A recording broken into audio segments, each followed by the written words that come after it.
that is why programs like Democracy Now!, this book, The Silent Majority, we feel are so important because they give voice to movements. They give voice to the people who have been working for years. The subtitle of our book, Stories of Uprisings, Occupations, Resistance, and Hope. Carolyn mentioned it debuted at number 12 on the New York Times bestseller list. This is very thrilling to us because you know how the system works. First of all, to see in the pages of the New York Times the words uprisings, occupations, resistance, and hope. You know, it's not because they wanted to, but it's just sort of a numerical thing. They had to. But also, you know, not in Barnes & Noble, but in other smaller corporate stores. Often, you know, I go through, we've come back from almost 100-city tour at this point. We're still got a few more dozen cities to go, maybe 20.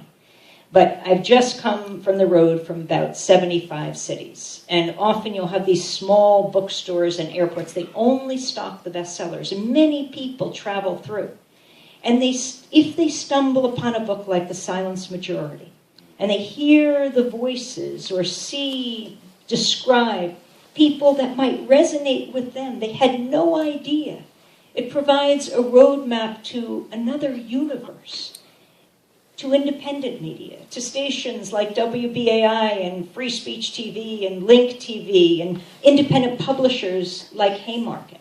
And for any of you who are aspiring writers, it makes it a little more possible that a publisher would publish your work because, you know, they see it as a market. We see it as a citizenry and a non-citizenry, but people hungry for independent voices. Like, well, one of the columns in this book, and we have a big section on climate change, are the summits that have taken place. And if you're a regular listener or viewer of Democracy Now!, you know we were in Copenhagen at the UN Climate Change Summit. And then we went to Bolivia to the People's Summit.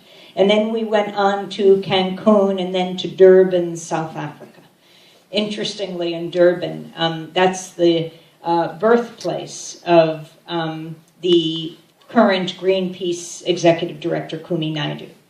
And we last had, when we were in Washington on this 100-city tour, we were doing a fundraiser for the Pacifica station there called WPFW. And Kumi Naidoo walks in from South Africa. He was on his way home and he thought he'd stop by.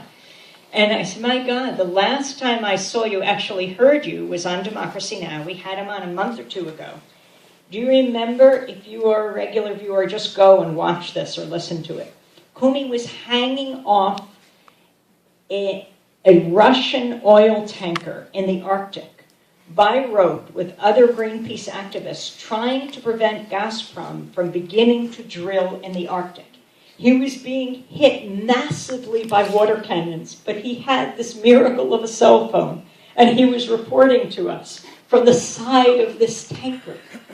And what the opportunity we had then was, after talking to him for a few minutes, we didn't have to say, Kumi Naidoo of Greenpeace International will be right back with you. We just have to break for a commercial brought to you by Chevron or Shell or one of the gas companies, and then we'll be right back. No, we are brought to you by listeners, viewers, readers, like all of you, who are committed to independent media, who are committed to independent information, because it's that kind of information that will save us.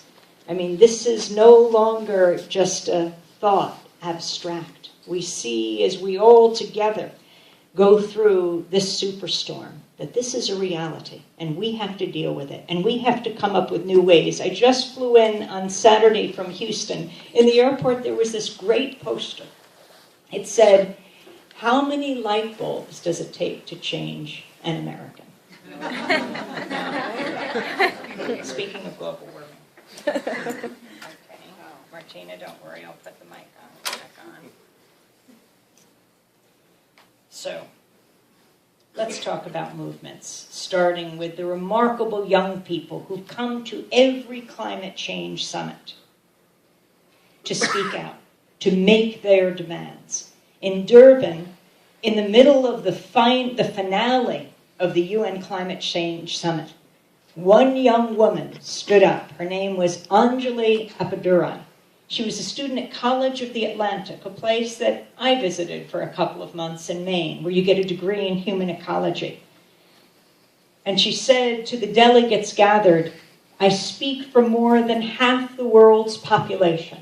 We are the silent majority. You've given us a seat in this hall, but our interests are not on the table. What does it take to get a stake in this game? Lobbyists, corporate influence, money? You've been negotiating all of my life," she said. "In that time, you've failed to meet pledges, you've missed targets, you've broken promises, but you've heard this all before."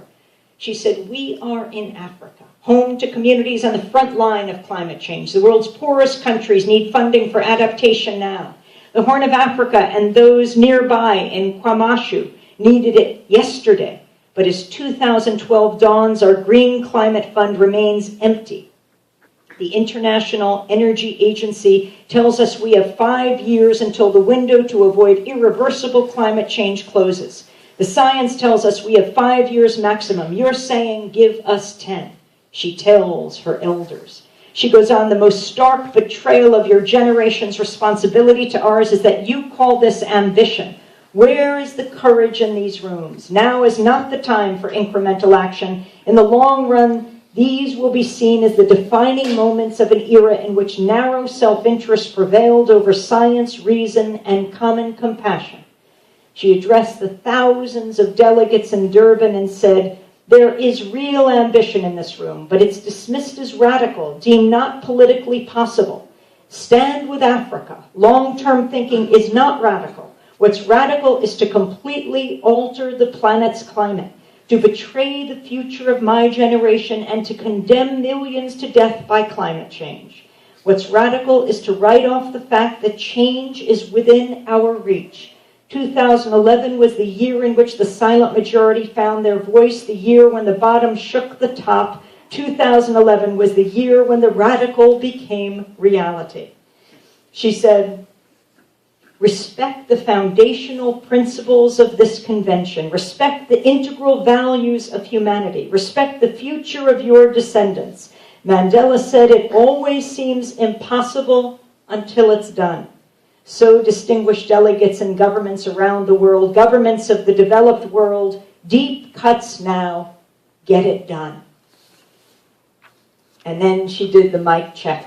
Equity now, equity now. You're run out of excuses, you've run out of excuses, get it done, get it done. So let's talk about that year, 2011 into 2012, this year of movements that we know so well in this country.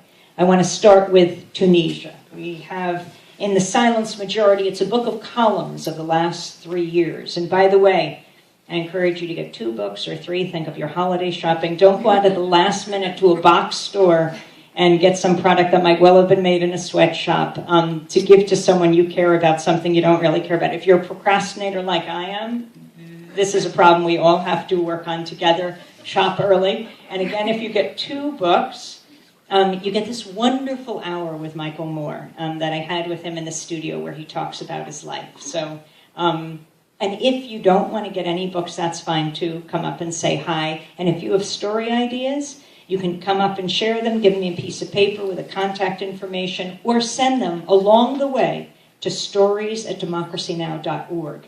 You are the source, you are the heart of Democracy Now! And people like you all over the country and all over the world. The movements that we cover every week in these columns, like Tunisia.